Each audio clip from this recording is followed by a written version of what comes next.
Cette présence traduit aussi, au-delà de la solidarité gouvernementale, mon engagement à vous accompagner pour traduire concrètement la volonté de M. le Président de la République, son Excellence Macky Sall, de mettre en place une politique d'urbanisation apte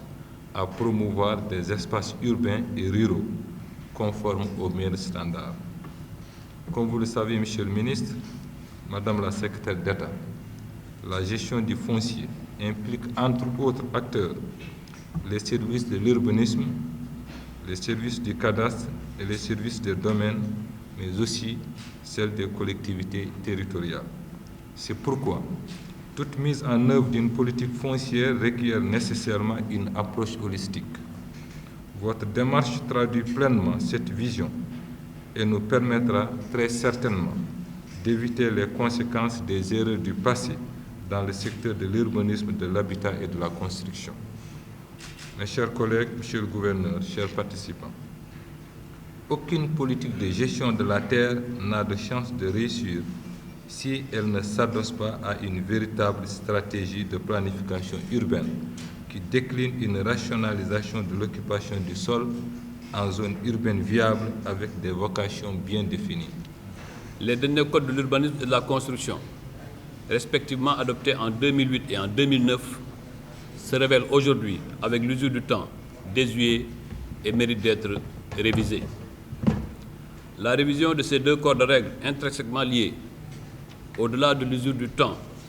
se justifie par les bouleversements engendrés par l'urbanisation galopante et les mutations socio-économiques, technologiques et climatiques que connaît notre pays. Le dernier rapport sur la population du Sénégal, publié en 2020 par l'Agence nationale de la statistique et de la démographie, indique que plus de 45% de la population sénégalaise vit actuellement en milieu urbain.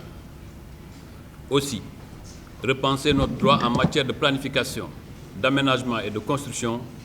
devient-il un impératif de sécurité juridique. Mesdames et Messieurs, il s'agira dès lors d'adapter les dispositions législatives et réglementaires en matière d'urbanisme et de construction aux réalités et besoins actuels et futurs pour une urbanisation maîtrisée et une meilleure organisation de la construction des bâtiments dans notre pays. Concernant le Code de l'urbanisme, la réforme sera non seulement l'occasion de faire le toilettage des textes, mais aussi et surtout de combler le vide juridique qui caractérise certaines notions et méthodes urbanistiques en cours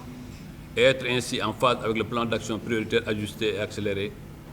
PAP 2A du PSE. Il s'agira aussi de prendre en compte les dernières directives présidentielles pour une meilleure prise en charge, pour une mise en œuvre de la politique de l'habitat social à travers le projet 100 000 logements. Ainsi, en termes d'innovation,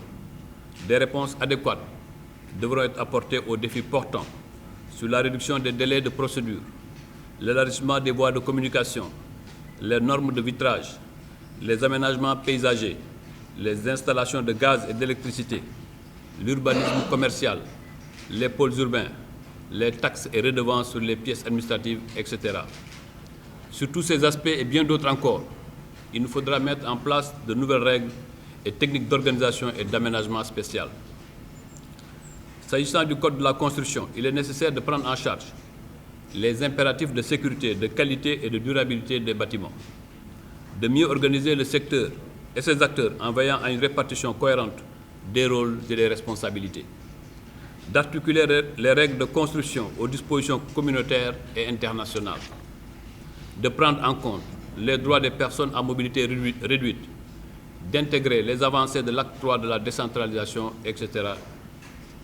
En définitive, Mesdames et Messieurs, la révision des codes de l'urbanisme et de la construction devrait permettre de corriger les manquements, de combler les insuffisances et d'instaurer des techniques novatrices mieux à même de répondre aux besoins actuels et futurs.